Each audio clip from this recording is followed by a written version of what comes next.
Chilliwack, BC, a predominantly agricultural community located in the Fraser Valley 100 kilometers east of Vancouver. It's also home to the Chilliwack Chiefs and Prospera Centre, site of the first ever BCHL showcase. In just a few hours, Vernon Vipers will officially kick off the 2012-13 regular season against their arch rivals and newly crowned national champion, Penticton Vees. For former captain, now turned assistant coach Dave Robinson, it's a huge day for himself and the players. I was the kind of player that liked to get in the scrums and kind of the rough stuff, and when that stuff happened in exhibition games we've had, my heart's raced a little bit and I want to get out there, and I kind of got to keep my emotions in check here now that I'm behind the bench, and I think that's a learning curve for me. I'm new to this, and I think as time goes on I'll get better at it, hopefully. For a lot of guys it'll be their first BCHL game, and on a stage like this where there's so many scouts in the stands, we just got to make sure that they get the nerves out early. Get out there, lay a hit, or take a hit, or just get the nerves out as soon as they can. And they're all good players. We got a good squad here. They're all good kids, so they'll be fine eventually. There will be nerves, but just get out there and play and do what got you here in the first place. He adds that playing the Vees is always a challenge. You're always going to have to go through Penticton to get to where you want to go, so it's going to be a tough test for our guys today, and I'm excited to be a part of this rivalry again. So we'll leave a little bit early, get the stuff in the dressing room, and have a quick meeting, okay?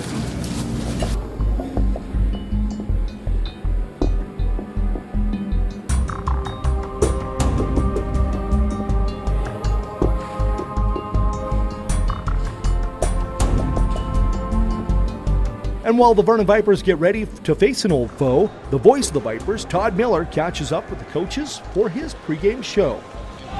As an ex-college guy, what are your feelings on this showcase event and how it's gone so far?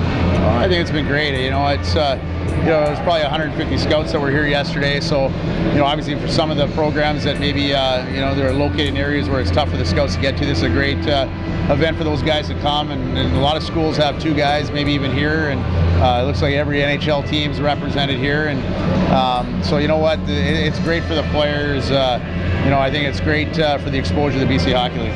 The Penticton bench boss says with the rivalry comes mutual respect. We have a great rivalry, and it's great for the league, but I do have a lot of appreciation and respect for the way they do things in Vernon. I mean, you'd be crazy not to, and I would hope that they have the same for us. When all the finger pointing and stuff that gets directed at our two programs, in most cases just pure jealousy is the only thing it comes back to. And you know what? We take care of our players. We develop them just like Vernon does, and that's what this league's all about. But that respect will take a 60-minute break as both teams face off in the first game of the regular season. Okay, guys, we've come a long way. We've been at it for a while. This is where it starts. Our journey starts now. Every guy in here has earned the right to wear a Viper jersey. When you wear that jersey, wear it with some pride. Play for each other. And when you get on the ice, leave it all on the ice. Like I've said, our best is better than they got. When we get out there, let's go compete our off, show these other guys, show everybody in the league what it means to be a Vernon Viper. If we do that, we'll be successful. We'll come out with the 2 points. Let's be ready to go right from the drop of the puck. Our starters: Spares, Tamby, Hads, Renzi, Corks. Smitty's got the net. Let's go, boys.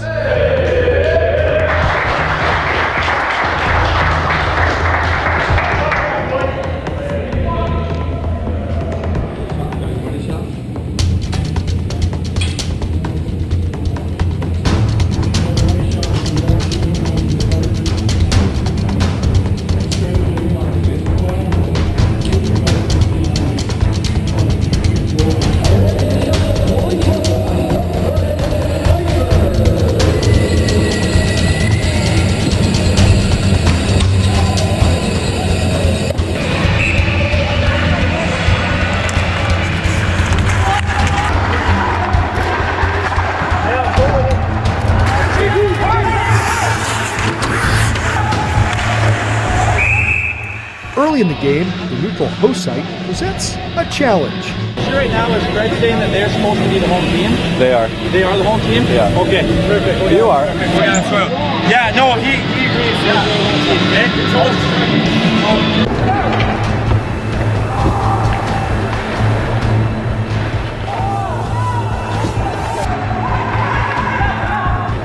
The Vipers score first as Craig Martin nets his first BCHL goal.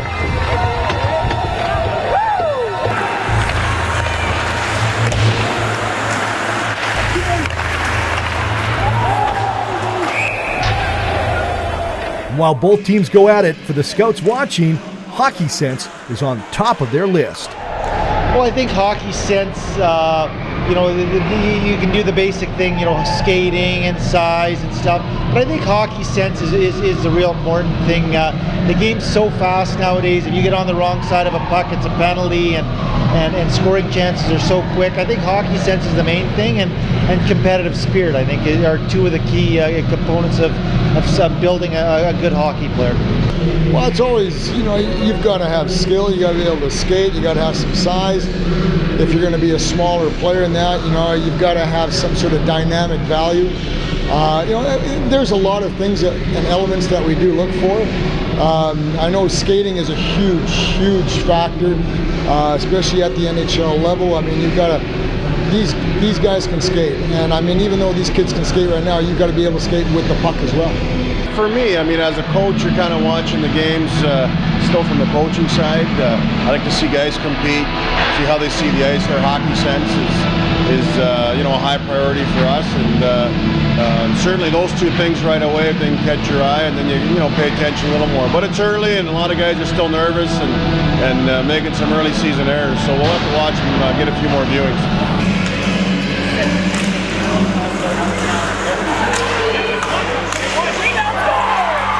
Penticton Sam Meller ties the game up in the dying seconds of the second period.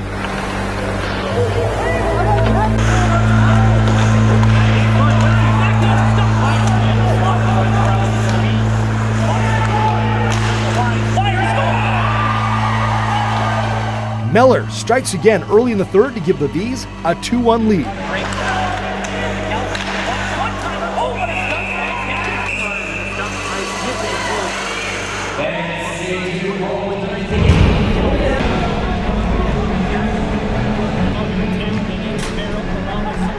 With the goalie pulled and an extra attacker, Vernon's top gun, Adam Tambellini, ties the game up, banging home a loose puck.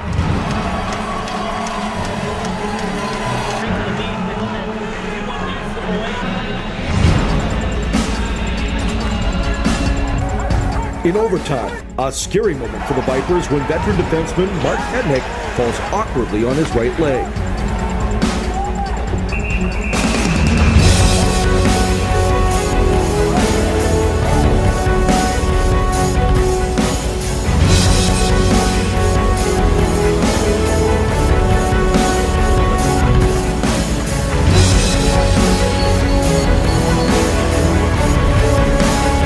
Tied 2-2, the Vernon Vipers have a great chance to end the game in double overtime, but Tambellini robbed it by a glove save.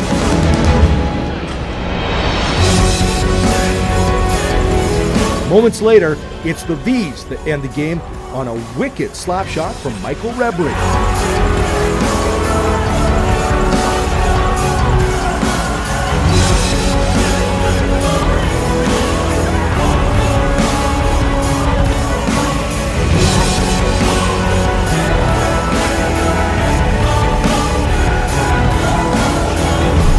The Vees leave the ice, taking the opening VCHL game 3-2, leaving the Vipers coaching staff to build on some positives.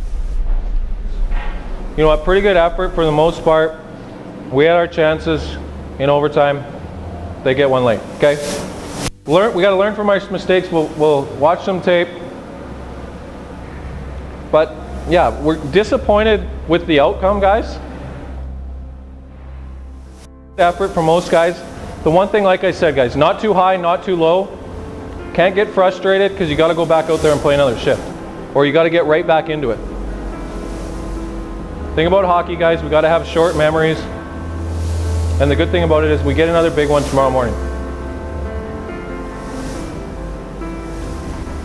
Yeah, we did some good things out there, and yeah, it's early in the season, and we got a good hockey club here. We just need a little bit more, I guess. And following the game, Coach Williamson has to deal with a slew of scouts, something he admits can be a distraction. Yeah, it's tough. You look outside our dressing room right now, there's probably 20, 25 NCAA scouts, and I'm not happy because we lost the game, and you still have to promote your players and push them to the next level because we're a developmental league. But we got to worry about winning hockey games, and it is a distraction. Our guys think now that they probably played well, and some of them did play well, but I'm not happy anytime you lose a hockey game, so it becomes a distraction in that sense. Well, we got to get back to some basics. We got to work on some D-zone coverage. It's our arch rival. I think both teams got off to not a great start, so they're both going to be hungry, but we're going to put the work boots on this week, touch on everything, making sure that we're ready to go going into the home opener. And after a second loss to Powell River, the Vipers coaching staff is left to ponder the team's direction.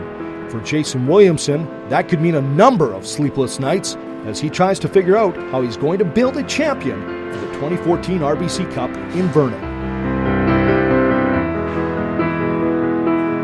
What does it take to be a championship team? I think just getting everybody on the same page, the coaches and players, and just the attention to the little details. Making passes in practice, or making that shot, or dumping it in when you have to. Just the little things. Kind of what I learned is, you might have 3 lines of goal scorers, but you can't have that to win a championship. You also need guys to buy into certain roles.